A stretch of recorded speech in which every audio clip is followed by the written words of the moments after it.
আপনাদের তিনজনকে স্বাগত কালের কণ্ঠের স্টুডিওতে।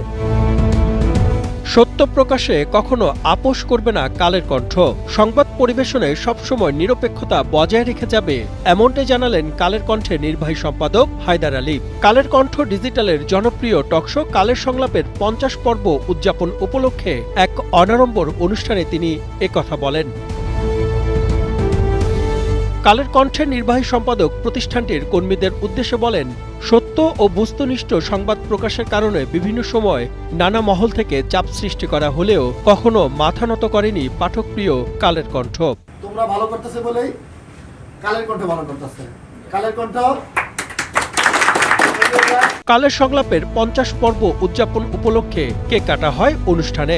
উপস্থিত ছিলেন টকশোটির উপস্থাপক সাদমান সাকিব, প্রযোজক মোহাম্মদ মাহফুজুল হাসান রাশেদ সহ কালের কণ্ঠ মাল্টিমিডিয়া ও অনলাইনের সংবাদকর্মী সহ কালের সংলাপের কলাকৌশলীগণ। কালের কণ্ঠ মাল্টিমিডিয়া ডিজিটাল প্ল্যাটফর্মে কালের সংলাপ সপ্তাহে 6 দিন শনি থেকে বৃহস্পতিবার নিয়মিত প্রচারিত হয়ে আসছে।